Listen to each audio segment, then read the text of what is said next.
Good morning. मैं Prince Mishra एक बार फिर आपके बीच। आज हम डिस्पर्सन एंड इट्स मेजर, अपकिरण एवं उसके माप के अंतर्गत क्वार्टाइल डेविएशन एक पोर्शन देखेंगे। मेरा नाम प्रिंस कुमार मिश्रा, मैं असिस्टेंट प्रोफेसर हूं government college Katghora, district Korba में। तो आइए हम इसको देखते हैं। अपकिरण एवं उनके माप, डिस्पर्सन एंड देयर मेजर्स। अपकिरण का अर्थ क्या है? सांख्यिकी माध्य समंकमाला की बनावट या फैलाव या बिखराव का ज्ञान नहीं करते और न ही प्रत्येक व्यक्तिगत मूल के माध्य का अंतर ही स्पष्ट करते हैं। इसके लिए अपकिरण का सहारा लिया जाता है, अर्थात समंकमाला की बनावट व बिखराव जानने के लिए सांख्यिकी द्वारा अपकिरण का प्रयोग किया जाता है। समंकों में अंतर जितना बढ़ता जाता है, अपकिरण की मात्रा भी उतनी ही बढ़ती जाती है। इस विषय में एल बाउले के अनुसार अपकिरण के पदों के विचरण या अंतर का माप है। आर कार्नर के अनुसार जिस सीमा तक व्यक्तिगत पद मूल्यों में अंतर होता है, उसके माप को अपकिरण कहते हैं। अब इसमें दो प्रकार के, एक निरपेक्ष और दूसरा सापेक्ष अपकिरण की रीतियां होती हैं। एब्सोल्यूट मेथड में अपकिरण की यह माप श्रेणी के फैलाव या बिखराव को निरपेक्ष रूप से प्रकट करती है। इसके द्वारा किसी पदमाला के आकार का ज्ञान प्राप्त होता है। इस माप को पदमाला की इकाई में ही प्रकट करते हैं, जैसे रुपए में, मीटर, वर्ष आदि। सापेक्ष माप रिलेटिव मेजर्स सापेक्ष माप के द्वारा तुलनात्मक अध्ययन किया जाता है। इसके लिए निरपेक्ष माप से संबंधित माध्य से गुणा देकर प्राप्त संख्या को प्रतिशत में बदलते हैं। इसे अपकिरण के गुणांक कोफिशिएंट ऑफ डिस्पर्सन भी कहते हैं। तुलनात्मक अध्ययन अपकिरण के सापेक्ष माप की प्रयोग होता है।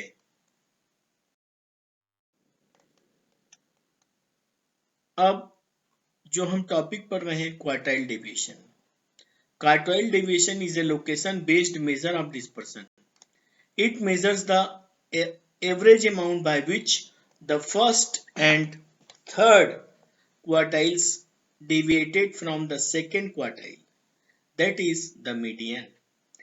It discards the upper quarter and the lower quarter of the items and measures the range in the central half of the items. It is also called semi-interquartile range and is half the difference between the third and the first quartiles. चतुर्थक विचलन हिंदी में देखते हैं। चतुर्थक विचलन किसी भी श्रेणी के तृतीय एवं प्रथम चतुर्थक के अंतर का आधा होता है, इसलिए इसे अर्ध अंतर चतुर्थक विस्तार भी कहते हैं। चतुर्थक विचलन की गणना करने हेतु सर्वप्रथम तृतीय चतुर्थक और प्रथम चतुर्थक का मान ज्ञात होता है। इसके पश्चात इसे निरपेक्ष और सापेक्ष मापों के लिए निम्न सूत्रों का प्रयोग करते हैं। Quartile deviation equals to Q3 minus Q1 divided by 2, और जब हम इसका कोफिशिएंट निकालते हैं तो Q3 minus Q1 divided bye Q3 plus Q1 होता है। यहाँ मैं आप लोगों को एक बात बताना चाहता हूँ कि इसके पहले वीडियो में मैंने किस प्रकार से क्वार्टाइल, परसेंटाइल, डेसाइल, ऑक्टाइल की गणना की जाती है विस्तार से बताया हुआ है। आप चाहें तो उसे पुनः रिकॉल कर सकते हैं।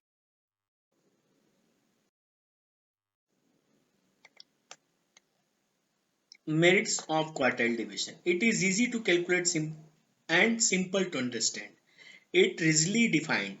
It gives an idea about the variations of central 50% of the observations. It can be calculated in case of open classes. It is not affected by extreme values. Demerits: it is not based on all the observations. It is not capable for future algebraic treatment. It is necessary to arrange the data in ascending or descending order. It is much affected by the fluctuations of sampling.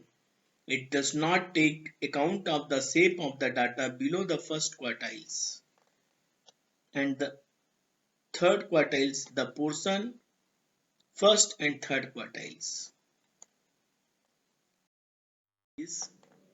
Now, we will see it with a question.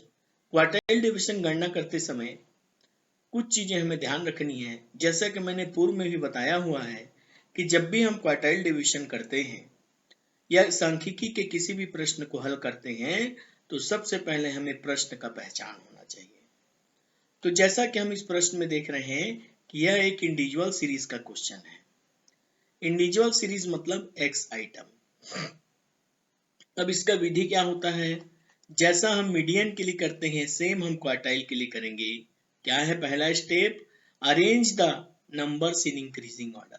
ये देखिए, इसको हमने बढ़ते क्रम में जमाया है। 5, 6, 9, 10, 12, 12, 13, 14, 16, 18 और 20। इसको हमने क्रम से यहाँ पर बढ़ते क्रम में इंक्रीजिंग ऑर्डर में या असेंडिंग ऑर्डर में जमा दिया। उसके बाद हमने साइज ऑफ आइटम निकाला। n means number of items. गिनिए कितना है? 1, 2, 3, 4, 5, 6, 7, 8, 9, 10, 11। n equals to 11 plus 1 by 4, that is कौन सा item? Third item. Which one is the third item? 1, 2, 3। तो Q3 कितना, Q1 कितना हो गया? 9। उसी प्रकार यहां हम Q3 निकालेंगे तो 3 into n plus 1 by 4 करेंगे तो 3 3 जा 9th आइटम हो रहा है। 9th item गिनिए 1, 2, 3, 4, 5, 6, 7, 8, 9। तो 9 की वैल्यू कितनी है? 9th आइटम की वैल्यू 16। याद रहे, हम इस डाटा को नहीं लेते हैं बल्कि ये जो रिवाइज्ड डाटा होता है, हम इस रिवाइज्ड डाटा को लेते हैं। हम किसको लेते हैं? ये जो रिवाइज्ड डाटा होता है उसको लेते हैं हम। क्लियर है?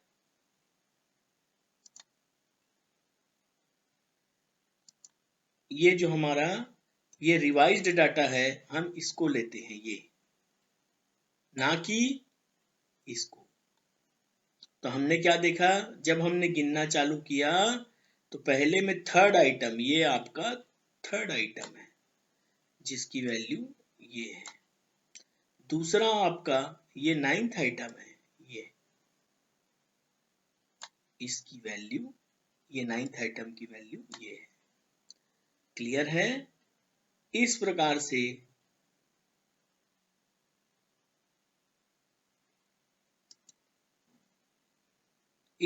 से हमने देखा कि ये हमारा Q3 की वैल्यू है, ये हमारा Q1 का वैल्यू है, ये हमारा Q3 का वैल्यू है। हमने उसको इस इक्वेशन में पुट कर दिया। Q3 minus Q1 equals by 2, तो 16 minus 9 by 2 that is 3.5 is our quartile deviation। अगर हमको इसका कोफिशिएंट निकालना है तो हम क्या करेंगे? अगर हमें इसका कोफिशिएंट निकालना है तो हम क्या करेंगे? यहां पर हम Q3 minus Q1 upon Q3 plus Q1 कर देंगे। तो Q3 की वैल्यू कितनी है हमारी? 16। Q1 की वैल्यू कितनी है हमारी? 9। तो जब मैं यहाँ पे 16 प्लस 9 करूंगा तो कितना होगा? 25। और 16 माइनस 9 करूंगा तो कितना हो जाएगा? 7। सो 25 माइनस डिवाइडेड बाय 7 किया तो कितना आया, तो मेरी वैल्यू आई, गलत कर रहे हैं अपन, सॉरी। क्या करेंगे अपन यहाँ पर, हम यहाँ पे क्या करेंगे, हमको उल्टा लेना है। हमने क्या कर दिया, उल्टा ले लिया है। हमको उल्टा लेना है। कैसे लेना है सर, 7 डिवाइडेड बाय 25 लेना है। तो हमारा कितना आया आंसर, हमारा आंसर आएगा 0.28। ये मेरा क्या हो गया, ये हुआ मेरा कोफिशिएंट। क्या हुआ,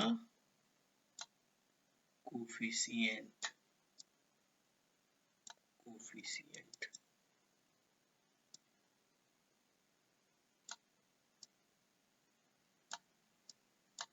क्लियर है। अब एक और क्वेश्चन अपन, ये एक और क्वेश्चन है हमारे पास। देखिए इस क्वेश्चन, ये कंटिन्यूस सीरीज का क्वेश्चन है। जब भी ये मोर देन लिखा रहता है, मोर देन लिखा रहता है, ठीक है, तो 0 से नहीं उस नंबर से स्टार्ट होता है।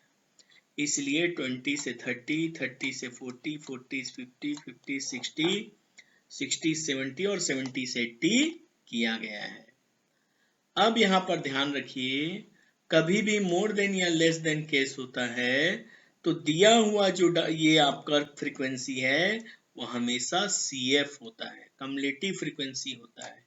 दूसरा, कभी भी ये बढ़ते क्रम में हो या घटते क्रम में हो तो ये मान लीजिए कि ये CF है और आपको फ्रीक्वेंसी फाइंड आउट करनी है। तो कैसे करेंगे आप, देखिए 68 माइनस 63 तो कितना आया 5, 63 माइनस 40 कितना आया 23, 40 माइनस 40 0, 40 माइनस 18 22, 18 माइनस 7 11 और 7 माइनस 0 तो 7। इस प्रकार से आपका जो फ्रीक्वेंसी कितना है 5, 23, 0, 22, 11 और 7। अब हम क्वार्टाइल डिवीजन का कंटिन्यूअस सीरीज का क्या स्टेप्स है, पहले हम CF फाइंड आउट करते हैं, उसका देन +1/2 करके साइज ऑफ आइटम। यहाँ पर n से मतलब होता है सम ऑफ फ्रीक्वेंसी, यहाँ n से मतलब होता है सम ऑफ फ्रीक्वेंसी। यहाँ n मीन्स होता है sum of frequency, n means sum of frequency. तो सम ऑफ फ्रीक्वेंसी कितना है 68। हमने साइज ऑफ आइटम ये निकाला तो कितना आया 68/4 दैट इज 17th आइटम। तो 17th ये जो आइटम है ये किस सीरियल नंबर CF के किस ग्रुप में बिलोंग कर रहा है, इस ग्रुप में बिलोंग कर रहा है। तो इस ग्रुप में बिलोंग कर रहा है तो ये हमारा पूरा उसके लिए क्लास हो गया। क्लियर है। अब हम फार्मूला यूज करेंगे जो मैं यूज करवाता हूं, L1 plus L2 divided by L1 plus L2 minus L1 divided by F into C। अब इसको उन्होंने चेंज कर दिया है Q1 माइनस C। तो देखिए Q1 किसको बोलते हैं, ये 17th आइटम जिस कैटेगरी में बिलोंग कर रहा है। ये C किसको बोलते हैं, ये देखिए जिस ग्रुप में आया, देखिए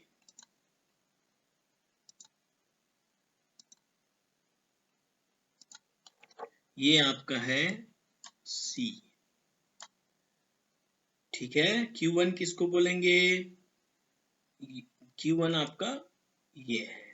Q1 किसको बोलेंगे, Q1 आपका आएगा जिस कैटेगरी में ये आपका वैल्यू 17, ये आपका Q1। ओके। अब देखिए L1 किसको बोलेंगे, ये आपका L1 है, ये क्या है L2 है। और इसको निकालते समय ये आपकी फ्रीक्वेंसी है। क्लियर। इस प्रकार से फार्मूला में हमने पुट कर दिया। देखिए अब देखिए आपने वैल्यूज पुट किए हैं। L1 देखिए, L1 30,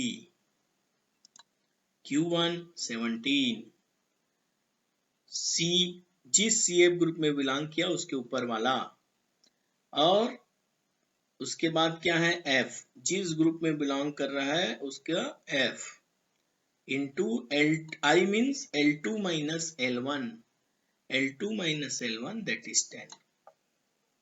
ओके, उसी प्रकार हम जब Q2 करेंगे, उसी प्रकार जब हम Q2 निकालेंगे तो हमको Q2 का भी हमको उसी कॉन्सेप्ट में करना है। जब हम Q2 निकालते हैं कैसे करेंगे, देखिए Q2 करते समय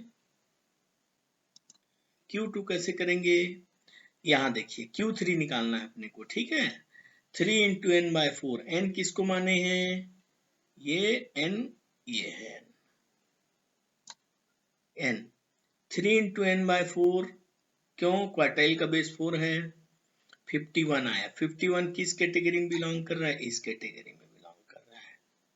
तो जब इस कैटेगरी में बिलोंग कर रहा है तो ये वाला L1 L2 लेंगे, ये पूरी हम इसको ले लेंगे, ठीक है। अब देखिए L1 कितना हुआ, इसके लिए L1 क्या हुआ, इसके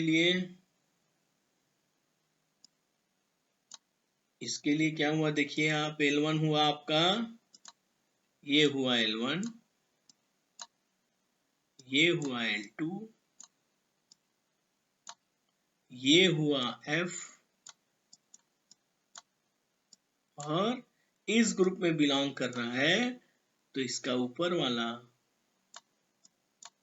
ये हुआ आपका C। देखिए L1 60, ठीक है। Q3 ये जो वैल्यू आपने फाइंड आउट किया है, ठीक है। उसके बाद C जिसके ऊपर में बिलोंग किया 50, F जिस फ्रीक्वेंसी ग्रुप में आया वो इंटू 10। 10 कैसे हुआ, L2 minus L1, L2 minus L1। इस प्रकार से Q3 माइनस Q2 करके हमने Q3 की वैल्यू ये रही, ठीक है, 60 प्लस 0.91, और ये Q1 की वैल्यू डिवाइडेड बाय 2 करके ये वैल्यू आया, और इसका हमने कोफिशिएंट निकाल दिया। आशा करता हूं आपको मेरा वीडियो पसंद आया होगा। Thank you.